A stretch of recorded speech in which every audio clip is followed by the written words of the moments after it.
jàmmi borom maa ci xam dara lépp lu yëngu yow la ñoo koy jiiñ yëguloo fekke woo ñu fent wax yu ñaaw amba ba mu bari. Toujours comme ni ma leen ko waxee ñu ngi ci journal People de la semaine ñuy samedi 2 octobre fii ci Leral TV canal 33 TNT ou canal 8 TV Orange Eutelsat 16A Gambie canal 28 wala ci Leral TV sur YouTube ou sur votre page Facebook à la présentation Seydina Tange Tandian mu Serigne Saliou mu leen koy présenté léegi nag dañuy dem ci beneen fee boo xamante ni jamono ji lëmbe na réseaux sociaux yi muy live yu ñuy def su ngeen fàttalikoo semaine bii ñu génn am na benn sénégalais boo xamante ni dañ koy tuddee souvent activiste mais du activiste sax dafay toog di def ay live di clash kooku nag du kenn ku dul Ousmane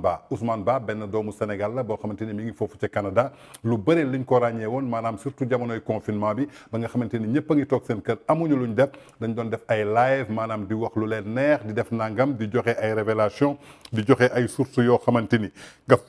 di joxe ay sources yoo xamante ni nga foog ni que dañoo am ay preuve ci lu ñuy wax ndekete boobu ba tey lépp loo xamante ni Ousmane Ba mi ngi ko doon def di ko wax amu ci benn source amu ci benn preuve ay nit lañ yoo xamante ni seen source yëpp Facebook la maanaam Facebook la ñuy dem déglu fa benn affaire ñëw toog def seen live expliqué mel ni ñoom ñoo ko fekkee wala am nañ ci ay preuve mais comme ni ma koy waxee rek ñun ñoo leen gën a xarañ ci wàllum informatique ndaxte jamono ji ñuy toog di jàng di wuti xam-xam boobu ñoom ñi ngi feesal seen douche kër yi comme ni ko rappeur bi waxee Ngaaka Blindé moom bi muy jàng rap ñeen xaw ma ku mi doon crash mi ngi doon feesal seen douche kër yi mais Ousmane Ba na jàpp ni que ñun bi ñuy jàngi xam-xam ou bien di xam naka la ñuy détecter ay fen ak ay mensonge boobu moom mi ngi feesal seen douche kër yi ci biir loolu nag semaine bi ñu génn ginnaaw bi ñu génnee woon benn information fii ci journal People de la semaine ki ko génnee woon di Seydina Tange Tandian mu Serigne Saliou ginnaaw bu Y'en a marre defee woon benn point de presse pour soutenir kooku di Kilifeu ak Simon gis ngeen ni que kii di leaderu Pastef di Ousmane Sonko dafa ñëwoon jël kaddu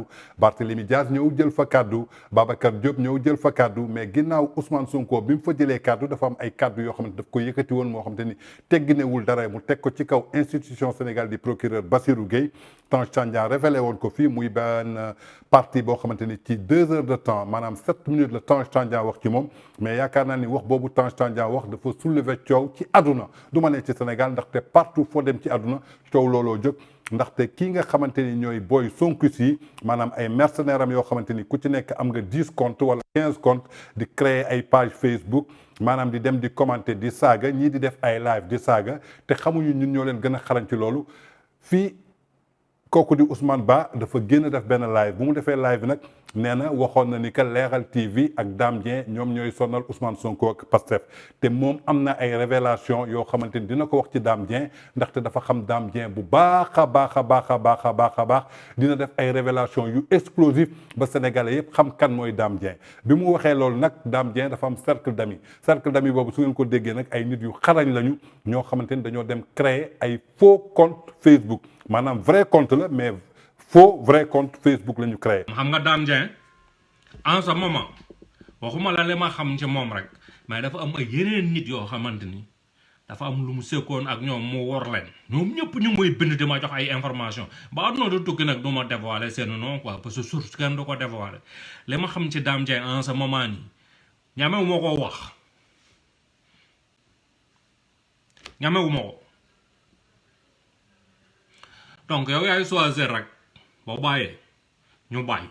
boo continuer chaque jour rek chaque semaine rek ñu defal la live parce que xam nga yow avant nga may attaquer man Sénégal kenn xamu la parce que da ngaa discret quoi nit ku discret nga vraiment comprendre nga Sénégal kenn xamul la woon dara wala ñi la xamaloon ba àdduna tukki duñ ko wax parce que ñamewuñ la mais yow xam nga man faalewu ma la donc erreur bi nga def mooy nga ñëw si sama maire de commenter dama attaqué ana matal du tëj na kontam moom danaa ko bal duma wax ci moom mais dootul commenter ci man loo xam moo war a ko commenter ci man mu ne la laisse les sains à boire quoi voilà léegi moom matal xamul ni elle est ma sœur de lait matal elle est ma sœur de lait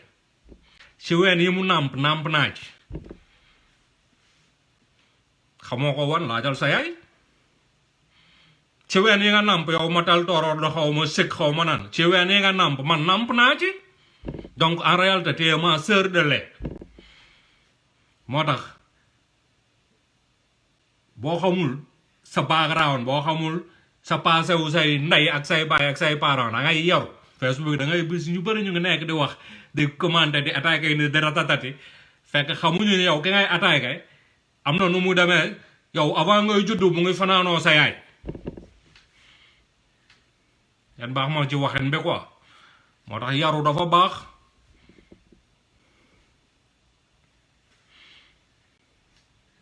yaru dafa baax biñ ko créé tamit dem dugg ci page Facebook Ousmane Ba bi ñu duggee ci moom nekk ak moom en ami bi ñu nekkee ak moom en ami nag ñu ne ñu di xool quoi ndax Ousmane Ba am na information wala amul information foo ami Dame Dieng yooyu nag lu ñu def dañu créé compte Facebook xool leen compte Facebook bi kii bu mu contacté Ousmane Ba lan la ko wax nuyoog Ousmane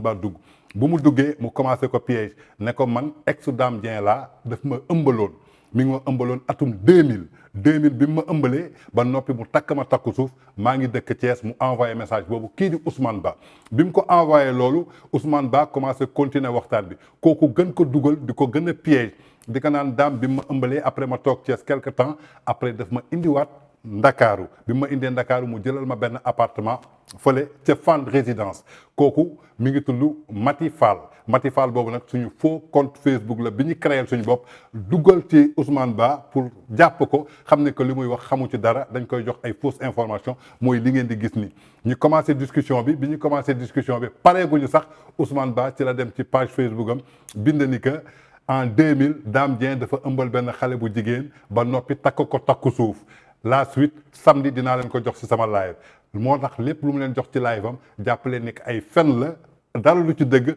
ay fausse information la yoo xamante ni cercle des amis de Dame Dieng ñoom ñoo créé faux compte Facebook yooyu jox ko kii di Ousmane Ba nekk di ratatati dul jeex ngeen foog ni moom la mi ngi nii ngeen di gis tungu ne du teew ñuy nataal muy compte Mati Fall bi xool leen discussion diggante Ousmane Ba ak faux compte bii nga xamante ni ñun ñoo ko créé di ko jox information. waaw suñu mbokk internautes yi man nag dama doon def investigation ci coowul Ousmane Ba ak Dame Dieng moom nag da doon joxe ay information yoo xam ne jàpp naa ne du dëgg quoi li koy firndeel mooy man léegi laa doon wax ak moom tey jii à 2h et quelques yéen a ngi gis heure bi noonu suuf mais li Ousmane Ba di wax yëpp ay information yoo xamante ne la man maa ko créé de toute pièce bëgg a xam moom est-ce que information yi ñu koy jox dëgg la wala du dëgg yéen a ngi gis bu ngeen gisee fii man maa ne ko bonjour monsieur Ba je suis votre live sur mon ex avec Dame tu as vu ci la commencé ne ma salaam ma sœur tu as vu kon xam ngeen ne information yi muy joxe xamul dara ci directeur leral.net lii rek war na leen mën a firndeel ni waxul dëgg yéen a ngi gis yaa ngi gis je suis à vous mu ne ma Dame je le connais trop yéen a ngi dégg après ma ne ko je voulais parler mais tu me donnes courage pour le détruire yëpp maa ko teg exprès pour waxloo ko mu ne ma je suis à l'écoute ma sœur tu peux me faire confiance ma ne ko sûr yéen a ngi gis message yaa ngi nii kenn du leen ko wan ma bëgg na gars yi ngeen déglu xippi seen bët déglu xool yenn live yi waaw li mu doon wax ci vie privée Dame xamu ci dara yéen a ngi gis man maa ko wax yëpp daan ne ko man Dame daf maa takk suuf yéen a ngi dégg 2 mois lañ def 2 ans muy laajte yéen a ngi gis day laaj fi mu ne nii day laaj pour am information pour def live attention Ousmane Ba mii xam ngeen ne xamul dara aayut information yi ñu koy jox maa ngi nii man maa ko créé tey laa ko créé mercredi 29 à 2h30 23 yéen a ngi gis heure yaa ngi noonu mu ngi nii yéen a ngi gis ma ne ko en 2000 lañ am doom cyber campus yooyu yëpp man maa ko jox information mu ne ma d'accord la date de naissance ma jox ko yëpp yéen a ngi gis dina def live nag su defee live yëpp da koy wax yëpp dara du ci dëgg yéen a ngi gis ma ne ko je suis toujours à Dakar yéen a ngi gis information yëpp man maa ko jox te dara du ci dëgg tu as vu laaj ma Dakar nga ne ban quartier ma jox ko lépp secret mu ne ma fan nga ne ma ne ñu ko wax ne ko secret mu ne ma ah bon amul problème Ibou Kane ndax Ibrahima Dieng la ko tuddee mooy rakkam bi nga xam ne moom la waxoon ci live ma ne ko déedéet da ngaa juum tuddeewu ko benn xaritam la ko tuddee yéen a ngi gis kon xam ngeen ne kii waxul dëgg ma bëgg nag sénégalais yi ngeen xëcc seen bopp te déglu live yu baax xam ngeen ne kii neex naa nax mu ne dafa aay te aayut piégé nañ ko ba jàpp ko yéen a ngi gis ngeen mu ngi noonu fii laa mujjee ak moom caavi mu ne ma ndax 2 garçons gis ngeen dina ko wax ci live am de yéen a ngi gis actuellement 2 garçons laa ko wax mu validé fii lañ ñam kon sama gars yi bu leen bougé ma jox ko maam Cheikh mooy 2e bi 3e bi ma ne ko 3e mu Samira ma ne ko Asnar Dieng tur yi yëpp nag dama ko fabriqué sama gars yi mu ne ma Caps mooy taaw gis ngeen yéen a ngi gis lii moom werante xuuxaan tekki tubay la yëpp moo ko wax gis ngeen yéen a ngi gis ma bëgg a tëj nag waxtaan wi nag gis nga yi mu wax ci daam xamul daam mosu ko gis ngeen yéen a ngi gis ma tëj waxtaan bi fii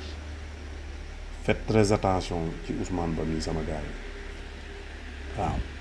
lu vidéo bu mu def rek dañ ko war a partager ci site internet yi nañ def très attention ci li ñuy def bañ a yàq doomu aadama bañ a wax lu nga xam ne dara du ci dëgg kii ku ko xam-xam ne li muy wax dara du ci dëgg sama benn faux compte laa créé piégé ko moom muusul bu muusoon dina comprendre waaw mais dina xam ne lépp dëgg la mu ngi noonu nag sama gars yi yéen nag la ñuy bàyyi ngeen apprécier xam ne Ousmane Ba mii di def live di attaqué patron de presse yi mu ngi noonu attaqué daam di wax naka su dul noonu di wax lu ko neex te musul gis daam lii firnde la que ne information yi muy jot munu ko am lu dul ñu ko koy jox waaw te lii preuve la wane ne li mu def dara du ci dëgg waaw kon sama gars yi ci beneen vidéo beneen investigation ñun loolu rek mooy suñu njariñ te loolu la ñuy def incha allah sama gars yi neen def xam naa ne guddi na mais bii mooy 2e vidéo bu may def ci Ousmane Ba comme ni ngeen ko gisee Ousmane Ba dama koy waxloo ba léegi il fait 2h49 dégg nga mu ne ma nu mu tudd ma wax ko ay information jabaru daaw nu mu tudd ak doom yi ni ñu tudd ma ne ko attends je reviens je couche mon fils j'arrive maa ko tey yëpp maa ko tey parce que dama ko bëggoon a wax loo xaarloo ko tuuti mu ne d'accord bi mu ne d'accord waaw après moo jox ko turu doom première doom bi ma ne ko novembre 2016 2e doom 2018 3e doom 2020 tous des garçons après ma ne ko bye bu ma ci feeñ maa ko tey yëpp maa ko tey mu ne ma wallaahi doo si feeñ yéen a ngi dégg ba pare ma laaj ko ne ko ndax information yi nga joxe nii ku jigéen moo la ko jox son ex mu ne ma waaw yéen a ngi dégg kon xam ngeen ne dañ koy jox information mu ne ma donc les enfants de Samira mooy beneen jabaru daam bi nee na ci ay waxam nu ñu tudd ma joxaat ko ay tur yaa ngi dégg fi laa ko laajee ma ne ko les autres informations que l'autre jour ki nga doon wax xanaa son ex mu ne ma oui c'est un ex qui me l'a donné yéen a ngi gis de kon xam ngeen ne yi mu nekkee nii dara du ci dëgg yi muy wax nii di live dara du ci dëgg léegi mu ne ma il a endetté nee na daam daa leb kooku daw te du dëgg xam ngeen ne kii li muy wax dara du ci dëgg léegi ma wax ko commencé ko jox tur yi ma ne ko Yankooba la tudd xaritam la ko tuddee Yankooba mii nag c'est un patron de site waaw moom la ko tudde xaritam la yéen a ngi gis mu ne ma sûrement c'est le Yankoba du ministre ma ne ko déedéet Yankoba Sané pas le ministre gis ngeen sama gars yi nay leer partager leen vidéo yi yéen a ngi gis il fait 2 heures 3 heures moins parce que dama bëgg a jàpp Ousmane Ba mi xam li muy wax dara du ci dëgg yéen a ngi naan gis nga yéen a ngi bëgg a gis ne muy chargé Yankoba Diattara te xamul mu ngi xamul nu mu demee yéen a ngi gis ma jox ko 3 tours waaw nee na mu bàyyi ma jox ko 3 tours yi après ma dem tëdd. ñu dogo un peu ci mbiru Dame Dieng en 2000 dafa biral benn fii bi mu ngi tudd Mame Maty Fall mais fii bi du fii bu bon fii bu baax la jógee ci famille bu bien di jàng sees la dëkk mais daam da koo nax xam nga nit bu la mag ëpp la expérience ëpp la xel ñëw di la fen di la nax topp la nga bañ ba sonn mu topp la ba am na nu muy demee sa dalay sëriñ nag xale bi tëddee xale bi biiral xale bi mu biiralee xale bi ñu am doom bu góor xale bi mu ngi juddu hôpital régional en 2000 hôpital régional bu Thiès Dame Dieng tuddee ko sa meilleur ami mu ngi tudd Ibrahima Racine Kane Ibu Racine parce que papam Racine la tudd waaw ñu ngi dëkk Liberté 6 Ibu moom léegi mu ngi Italie sax port la nekkoon doon liggéey mais bi la dëkk bi commencé jafe mu dem Italie mais xaritu Dame la bu baax parce que Dame toujours mu ngi woon que ñoom Ibu Kane bi loolu amee Dame famille wu xale bi teg ko pression mu takk xale bi mais takk suuf la ko takk te bi mu koy takk ay nit la fekk ci benn grand place Thiès mu fay leen ñu dem ñaanal ko xale bi donc nijaayam ñaaniwul baayam ñaaniwul frère am ñaaniwul kenn ñaaniwul xam nga ñu bëri dañuy fone xale bi sax Ibrahima Dieng petit frère am góor jigéen boobu di xeesal la ko tuddee non tuddee ko Ibrahima Dieng petit frère am Ibu Racine Kane la ko tuddee bi loolu amee mu toppatoo xale naan ci après samay investigation day toppatoo fii bi quoi fii bi dara du manque wax dëgg fa yàlla en 2002 mu wax xale bi na bàyyi jàng mu ñëw Dakar mu loge ko Dakar en ce moment nii mu ngi ko loge Fann résidence am na ñaari doom danaa ñëw ci loolu ñaari doomi góor mais day dóor femme bi rek day dóor comme pas possible femme bi nii may wax ak yéen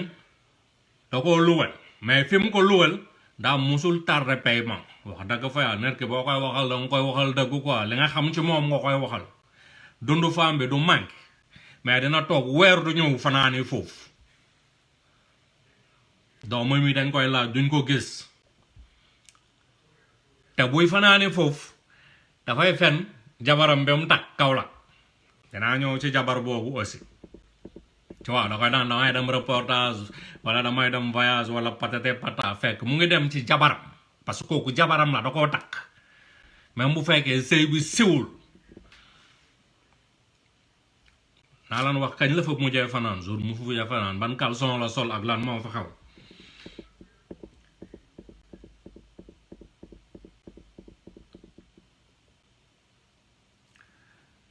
daam la xew super campus aussi dinañ ci wax dégg nga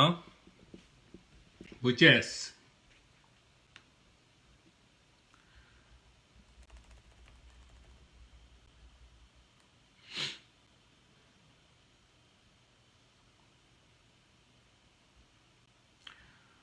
voilà xam nga xale bi tamit mu ngi dëkk Grand Standing quoi je pense que fa la dëkk après samay investigation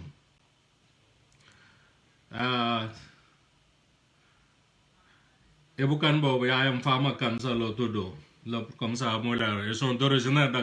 Galoya foofu pratiquement sama mbokk rek ñoo fa nekk deuxième doom bi mu am ak moom mu ngi tudd Yakuba Sène daam dëgg la wala lu dëgg kon xam nga daam li ngay wax si Sonko naan jabaram Niger bu rouge la sol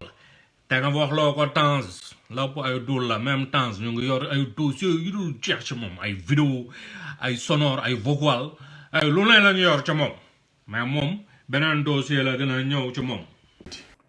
lu gis ngeen déjà discussion baa ngi noonu li ngeen gis ci discussion bi mu continuer di discuter ak moom kooku gën ko dugal ne ko am na beneen jabaram bi mu takk mi ngi tudd Samira ñaata doom la ñu am mu ne ko am nañu ñetti doom te jàppalee ni que daam amul ñetti doom voilà ba pare gis nga lu mu ko bindal mu ne ko lu ñu tudd mu ne ko kii mi ngi ko tuddee Ibou Kane benn xaritam kii mi ngi ko tuddee Kaps kii mi ngi ko tuddee Seydina Omar maanaam muy papay Amira mu jàpp loolu ne xam na ko bu baax a baax muy premier compte boo xamante ni créé nañ ko kii di Ousmane Ba expliqué ko Dame Dieng lu mu def mais li ma ci jaaxal dafa ne en 2000 Dame dafa ëmbal benn xale bu jigéen takk ko takk suuf sénégalais yi yéen laay waxal ubbi leen seen bët dem leen ngeen xool âge u Dame Dieng ñaata at la am tey ak 2000 su ngeen ko ci xayma xanaa ku am fukki at ak ñett xaw ma fukki at ak ñaar en 2000 munul ëmbal nit ba di ko takk suuf Ousmane Ba fa la njëkk daanoo ci piège bi donc Sénégal dama bëgg ngeen ubbi seen bët ci activiste yi ngeen di gis ñuy def ay live di joxe ay révélation kenn ci ñoom amu ci preuve amuñu dara aali ni kasira ci doomu aadama dañuy dem Facebook dajee fak sa benn noonu wala sa benn ennemi wax leen dara ñu ñëw def live foog ni ñoom ñoo ko fekkee alors que fekkeewuñu dara gis ngeen Ousmane Ba mi ngi continuer discussion ba léegi moom Mati Fall gis ngeen yéen a ngi gis liiral leen du ma leen ko liiral sax yéen a liiral seen bopp discussion Ousmane Ba ak kii di Mati Fall bi nga xamante ni faux compte la te benn xale bu góor la doon waxal mu jàpp ni moom jigéen lay waxal te ba tey jii waxul ak benn jigéen ki muy waxal ñun ñoo defar faux compte bi toog di wax ak moom di ko jox ay fausse information xool leen.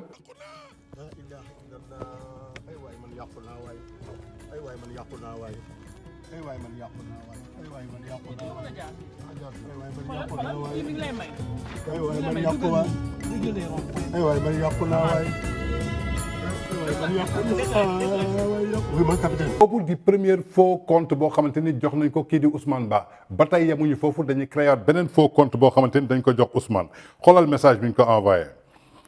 mu ne ko nii dama leen koy liiral ngeen koy gis noonu ci écran bi liñ ko njëkk a envoyé mi ngi nii. Bonjour Ousmane, je voudrais vous donner des infos à l'anonymat sur Dame Dieng mi ngi noonu ngeen di gis mu ne ko bonjour Nafi lay waxal de voilà ba mu jógee ci Nafi léegi bu mu ñëwee noonu mu ñëw fii ne ko ma ne ko Dame Dieng sortait avec ma grande sœur en 2013. En son temps, ma grande sœur était étudiante en France. Cette dame qui l'aidait souvent en lui envoyant de l'argent pour payer son loyer, etc. Et un bon jour, Dame lui proposa de rentrer définitivement au Sénégal pour qu'il trouve un bon boulot, CDI. Chose que Dame a fait. Il a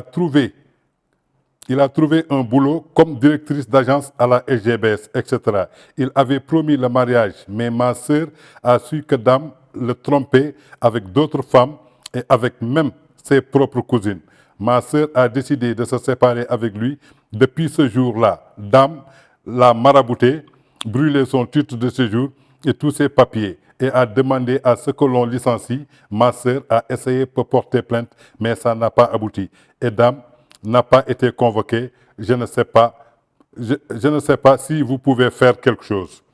lii la ko Nafi yónnee est-ce que xam ngeen kan mooy Nafi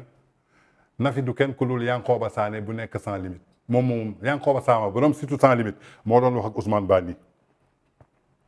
ñu jógee foofu ñu ñëwaat def ko leen mu ne ko lii ma ne ko je parle avec ma sœur et je vous reviens mu ne d'accord je reste à l'écoute mais ne lui mets pas la pression Ousmane Ba mooy wax de ne lui mets pas la pression comme elle avait déjà traumatisé il faut être patiente avec elle Yankhoba Sané borom sans limite tontu ko ok je vais faire doucement mais il faut qu'on détruise Dame comme elle a détruit ma sœur je suis prêt pour tout Ousmane Ba ne ko inchallah nous allons tout faire pour aider ta sœur d'abord ensuite ñu juboo si Dame ma yónnee ko benn photo kër ma ne ko gis nga j'avais sauvegardé quelques images de sa maison à Saly Drive gis nga ñu yónnee ko photo benn kër Saly yónnee ko ki ko yónnee du kenn ku dul Nafi boobu nag du kenn ku dul Yankhoba Sané nekk fii sans limite borom site la ñu utiliser ñu jógee foofu mu ne ko lii détruire, il nous montre toujours qu'il a du pouvoir. On veut se venger, on a tout essayé. Moom moo ko wax de. Dame avait même piraté son Viber et son temps. À ses temps, parce que qu'il ne se parlait sur Viber et son temps, WhatsApp n'était en ce moment, WhatsApp n'était pas très bien connu. Ousmane Ba ne ko je comprends. Dame, il est futé en informatique, mais c'est mon talibé en ce domaine. Ousmane Ba moo wax de ne c'est son talibé en ce domaine. Demande à sa sœur si elle a des images compromettantes de Dame. Si vous me permettez aussi, je vais partager l'histoire anonyme. Ousmane Ba mooy wax de te xamul ni que ki muy waxal c'est dans le cercle des amis de Dame ñoom ñoo ko piégé sur Facebook. mi ngi noonu ngeen di lire mi ngi noonu ci écran bi mooy li may wax rek ñun lépp lu ñuy wax ci àdduna dañuy indi preuve lu ñu toog di wax ci télé naan am nañu say vidéo am nañu say image te du ngeen mës a génnee dara donc nee naa leen da nga fuité sa taalibe la kon de bi yoon taalibe bi sëriñ bi taalibe bi nax na sëriñ bi Ousmane mu ne ko d'accord t'inquiète ma ne ko kii Yankoba moo ñëwaat de nee nag il a dit un jour à ma sœur qu'il travaille avec des Israéliens il peut pirater ce qu'il veut Ousmane Ba ne ko c'est vrai des maisons mais on ne pirate pas tout le monde Dame je vais le détruire t'inquiète Ousmane Ba moo ko wax Yankoba tontu ko vous avez raison Ousmane je parle avec ma sœur et je te reviens ba ñu pare lu ci gën a neex Ousmane Ba ci saasi pour xam nga ni que ab dof la innocent la ignorant la amul xam-xam comme ni ma ko wax sànq ba nit ñi di jàng moom mi ngi jàng feesal seen douche kër yi Ousmane Ba dem bind lii ci page Facebook am anonyme Dame Dieng sortait avec une fille en 2013 en son temps elle était étudiante en France c'est Dame qui l'aidait souvent en lui envoyant de l'argent pour payer son loyer, etc. Et un bon jour, Dame lui proposa de rentrer définitivement au Sénégal pour qu'il lui trouve un bon boulot CDI. Chose que Dame a fait, il a trouvé un bon boulot. nee na ko la suite mi ngi ciy ñëw samedi ci live bi maanaam live bi muy def say jàppale ni ko Ousmane Ba lépp lu mu wax ci suba ba ngoon jàppale ni que lépp ay kàcc la cercle des amis de Dame ñoo créé ay faux compte Facebook maanaam muy faux compte yooyu ngeen di gis ngeen ko bu baax wan naa leen ko. muy ay faux compte Facebook yoo xamante ni tey ñoo ko créé jox ko beneen bi Assou Diagne lañ ci def Assou Diagne mi ngi nii ak mot de passe bi yéen a ngi koy gis ñu créé Assou Diagne di ko wax ba noppi man maa demoon sax di commenter ak moom bi ma koy commenter ma ne ko c'est un génie en informatique mu ne ma c'est quoi un génie en informatique di ko jox ay détails benn par benn loolu la dem reprendre ci page Facebook am taxaw ci live am bëgg a wax ak askan bi ne dafa am information yéen ku am information nii lay informer ku xam nit nii ngay informer c'est des sénégalais yoo xamante ni dañoo am haine ci seen xol lenn moo leen neex toog di sos di inventer te xamuñu ñun dañu yor téeméeri compte Facebook yoo xamante ni ay faux compte la tey damay waxal waa Pastef booyu Pastef yi Sonko yi ñi ngi téeméeri compte yoo xamante ni dañu leen infiltrer ci biir di bokk ci seen waxtaan di bokk ci seen ay débat ba ci seen ay groupe WhatsApp dañ ci bokk ba cotisation yi ngeen di laajte chaque fois ñu cotiser ak yeneen moyens yu nga xamante ni xamu leen ko da ngeen foog ni ko réseaux sociaux tey ngeen ci ñëw ñun bi ñuy jàng réseaux sociaux nekk ci réseaux sociaux boobu yaakaar naa ni ñi ngi leen di couche wala ñi ngi leen yéen a ngi raab kon yaakaar naa ni tey les Sonko booy maanaam ñi nekk ci réseaux sociaux yi di saaga di créer ay 10 comptes ñun ñoo leen gën a futé ñoo leen gën a xam naka la ñuy créer faux compte tey yéen ñooñu ñëpp di défendre Pastef coow li bu mu amee am nañu suñu ay faux comptes yoo xamante ni ñu ngi seen biir depuis des années lépp lu ngeen manigancé ak ni ngeen di defee commentaires yi ak ni ngeen di attaqué ak ki ngeen di woo pour ngeen attaqué ko ba ci keroog ba ngeen demee ci Ousmane Ba di jooy di ko naan Ousmane doo wax ci Tange doo wax ci Tange yëpp ñu ngi si seen biir donc on est plus futé en vous qu'en informatique dañu toogoon rek jàpp seen njàmbur jàpp suñu njàmbur lépp lu ngeen def ci informatique rek jàppale ni ko xam neen ko kon donc Sénégal muy éclaircissement yoo xamante ni indi loolu naa ci journal People ci kii di activiste bi nekk foofu ca Canada ñu koy wax Ousmane Ba muy def ay live jàppale ni que téeméeri live yu muy wax amul dara loo xamante ni dëgg la ci ñun ñoo koy infiltrer di ko jox ay fausse piste fausse information muy toog di wax di waat di naan dëgg la te xamul lu mu wax ci Dame Dieng yëpp cercle des amis de Dame Dieng ñoo ko créé muy compte yi ngeen gis compte Nafi bi ngeen gis compte Matifal bi ngeen gis ak compte Astou Diagne bi ñun ñoo ko créé invité ko ñu jàpp ko ci saati kon Ousmane Ba yaakaar naa ne demal wuti beneen métier nga génnee indi soxol nga bàyyi sosol doomu aadama ndaxte ñun dañuy liggéey xam-xam lañu yor nekkuñu ci site yi di def ay information yoo xamante ni c'est pas avéré te fu ñu la waxee information jox nañ la ay preuve te suñuy preuve a ngi nii tey ñu jox la yow nag dama bëgg comme da nga am ay preuve nga génnee preuve defoon nga ko fi ay jamono kii di Baba Aïdara nekkoon foofu ci États-Unis nga ne li ma xam ci Baba Aïdara dinaa leen indil ay preuve ku xam du ne dinaa leen indil nee naa leen kuy yor du sëqët kuy yor du sëqat da ngay téye li ngay téye pare teg ko ne fang adduna bi yëpp teg ci seen bët sénégalais nag dafa am ñoo xamante ni bugguñu comprendre mooy li ma ko waxee keroog am ñoo xam dañuy déglu pour analyser pour comprendre lan mooy dëgg am ñoo xamante ni dañuy déglu uniquement pour répondre moo tax su ngeen waxee rek ñu ne tël la ñu téye wax ji yóbbu ko foo xamante ni eggu fi bi nga waxee ci Baba Aïdara di ngeen di ay preuve mosoo indi ay preuve fenn jour daal nga cëb nga teg nga ne Baba Aïdara xam naa yaayam Ulay Saw la tudd te yow ba ngay naan xam nga yaayam dem nga gis yaayam Baba Aïdara yaayam génn na 14 ans bi ngay wax gis xam nga yaayam muy première kàcc boo xamante ni kàccaat nga ko ci réseaux sociaux yi askan bi gis la kon donc képp koo xamante ni yaa ngi dégluti ay live Ousmane Ba jàppal ni amul benn information ay kàcc lay wax li muy wax dara du ci dëgg ñun infiltré yi ñooy dugg ci ay page Facebook am avec plusieurs noms ñett yi laa leen génneel de mais on a plus de 500 comptes faux comptes page Facebook yoo xamante ni infiltré nañu seen secteur boobu yëpp surtout les Sonko boy ñoom Hannibal li may wax xam ngeen ko Fatmata Danso li may wax xam ngeen ko Issa Diène li may wax xam ngeen ko damay waxtaan ak yow guddeeg bëccëg di la teg ci ay piste nga foog ne yaa ngi ci yoon nekkoo ci dara man maa lay teg ci ay fausse piste ngeen taxaw ci télé bi di mbelelele foog ni li ngeen di wax dëgg la amul leen benn dëgg boo xamante ni yéen a ngi koy wax bañ na ko sax ba bi ngeen di commentaire ci bi ma waxee ci Sonko fan ngeen dem sàccakatu or bi Las Vegas maa leen ci sërëxal yéen gëm ngeen ni Tange Tandian dem Amérique sàcc ooru ndaw su jigéen koo xamante ni bi muy nekk ci kër gi yow Tange nekk ci kër gi Ndiouga Thiam moo nekk ci kër gi Guy gi moo nekk ci kër gi Gomis moo nekk ci kër gi nga teggi ñooñu ñëpp nga ñëw nga ne Tange Tandian moo sàcc sama or benn dama leen koy wax rek mu ñu sàcc la octobre le 19 octobre lañ sàcc sa or yow 19 octobre réclamé wo sa or nga bàyyi ba décembre toog ci télé di naan Tange moo sàcc sama or lan moo lalu ci ginnaaw posez-vous cette question lu tax laaju ko Ndiouga Thiam lu tax laaju ko Guy gi ndaxte dafa doon fëgg Guy gi pour Guy gi tëddee ko nee naa leen ab caga bu jigéen la boo xam ne doon taxawaalu biir Las Vegas kenn invité wu ko kenn invité waatu ko dégg gis na ko ci snabu kii nu mu tudd Sankara Mbaye ñëw na fa amul fu mu fanaan ba ñu demee ba guddi di ñibbi Gomis ci boppam la Sankara Mbaye woon ne ko Gomis seen kër desul benn néeg nga yóbbul ma fa sama ray bi ray nag yéen ñi may dégg xam ngeen lan la ba mu fa njëkkee ñëw Guy gi mën na ma témoigner yéen journaliste Sénégal yëpp am ngeen numéro téléphone Guy li mu njëkk a def slip ak soutien dem di fëgg Guy gi guddi Guy gi ne ko kookan la mu ne ko man la Amina loo bëgg mu ne ko ubbil kese Guy gi ne ko Amina mu ne ko naam mu ne ko ñun lii indiwuñu fi dama lay conseillé nag xale bu jigéen nga ndaw nga bul yàq sa avenir ngir li taxu koo bàyyi beneen jour bi man la fekk maa ngi toog ci piscine ba yor sama chicha di tux comme ni ma koy waxee man damay tux chicha nëbbu ma ko yàlla du ma ko nëbb doomu aadama mu génn ak silibam bu bëla ak soutien ngoosam bu bëla di ma jéem a xoy ba léegi siggiwuma xool ko bi ma ko njëkkee xool laa sëggaat mu toog ci wetu piscine bi dugal benn loxoom yëngal ndox bi ne ndox bi dafa sedd mu jógaat dem fëggiwaat Guy gi ay 15 heures boobu tëj na buntu waañ bi fëgg Guy gi ne ko Amina mu ne ko naa mu ne ko tey ngaa dem soli sa yére te nga bama di woo leen Guy gi téléphone ngeen wax ndax li may wax dama ko inventé wala inventé wu ma ba mu xamee ni que nag tey mu tuumaal Ndiouga Thiam du ci am bës tuumaal Guy gi ñemewu ko parce que dafa ragal ay fansam Gomis peut-être kenn xamu ko nee na xaaral ma dugg ci Tange Baba Aïdara wax na leen ko nee na leen Amérique lu mu toll Tange sàcc sa or ba pare Tange jëlaat ay bagages am yéeg dem aéroport dellu si waat loolu du Amérique dafa am ay loi am nit ki su la sàccee da nga koy dem porter ji plainte comme da nga ci am ay preuve donc kooku nee naa leen man du ma ko tontu te man maa leen saxal sàcc or boobu ngeen jógee foofu duggaat ci affaire audio Ouzin Keita dégg ngeen bu baax ab xale bu jigéen moo woo Ouzin Keita di ko piège comme ni ngeen di def rek maanaam Ouzin